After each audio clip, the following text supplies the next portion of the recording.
Okay, this is something, I don't know if you want to talk about this or not, because I was thinking about this the other day. I don't really think there's an ROI for an artist on paying for a mix or master. Right. Like, if you're talking about like dollar value business choice, why would you pay someone, we'll just say $1,000.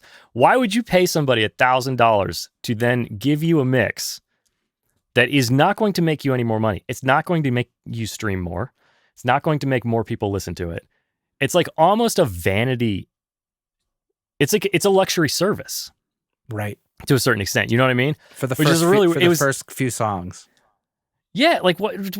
No, just in general. Like, when was the last time do you think you've ever mixed a song for somebody that resulted in them making more money from that song?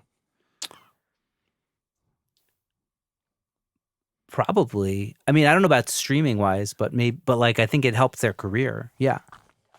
I guess so. I guess like in the long game, I guess, there's a longer ROI than the mix on Spotify. Because I think if I did a good job mixing somebody's thing and it, got placed on a YouTube video, or now they're doing a different kind of gig, or now they're making more money from performances, or like I do think there is an ROI. I think I think I disagree with you. That's fine. That's great. I mean, I was like, I think there are artists that are so new and so early on in their career that maybe there isn't an ROI because it's going to take them another 5 songs till something is meaningful. That maybe there isn't. You know what I'm saying? Yeah. Like, especially if like the song is not great or the production's not great. It's like, why am I even mixing this? Exactly. I've definitely done stuff where it's like, why am I even mixing this? Because this is not great anyways. Like, the recording isn't great. The production's not great. Like, okay. Yeah. Like, this is kind of blah.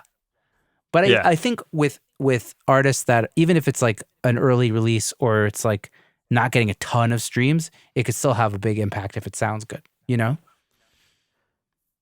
I guess, I mean, I agree. I mean, obviously you think there's value in mixing. Mix for a living. Right. I think there's value in it. But like, if you were to like just ask like a straight up like business person, because I was listening to all these business podcasts. And I think I was listening to an Alex Hormozy, one of his rants or whatever, and I started having this existential crisis of like realizing like I feel like I basically provide a luxury service for people that doesn't actually, like if they spend $1,000, they're not going to necessarily make $7,000 because of that.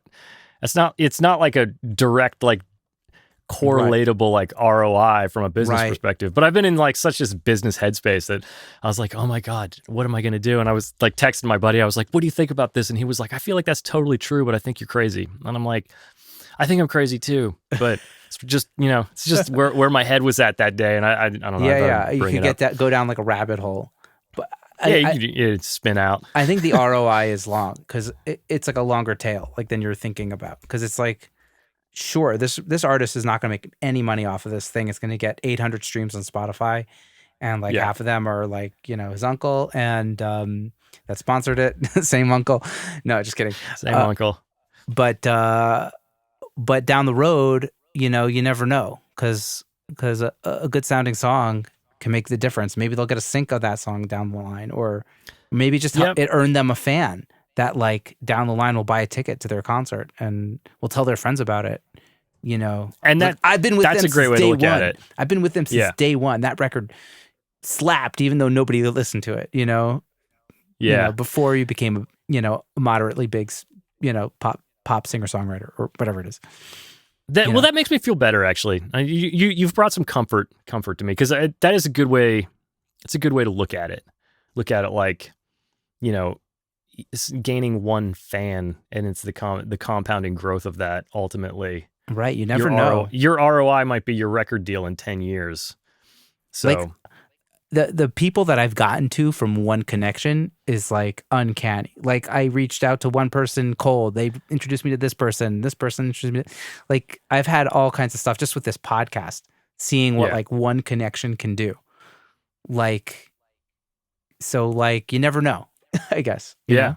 No, you never know. And there's also like the artistic authenticity of it, right? Like there's like the, let the records, just for the record, let's make this record sound good. Even if it doesn't go anywhere, even if it doesn't matter, this person, the value of that record to that person down the line when, they had a failed music career and they ended up becoming a lawyer. And when they're 55, they go like show their kid like, hey, check it out. I made this song when I was like 22, and like, oh, it sounds really cool. Like that, Yeah. that Yeah. has a lot of value also. Right. Yeah. I guess it's like, in like in the worser case scenarios. Right. yeah, I guess it's more the way it should be looked at is you're investing in yourself. You're not necessarily investing in your business, because investing in yourself, like, reading a book or like going to the gym or something, there's no like quote ROI on, getting a little bit smarter or like getting in shape or whatever. So I guess that's the best way to look at it. The ROI could be the difference between living to 85 or 92, right? Yeah, right. Yeah. Like exactly. Who knows?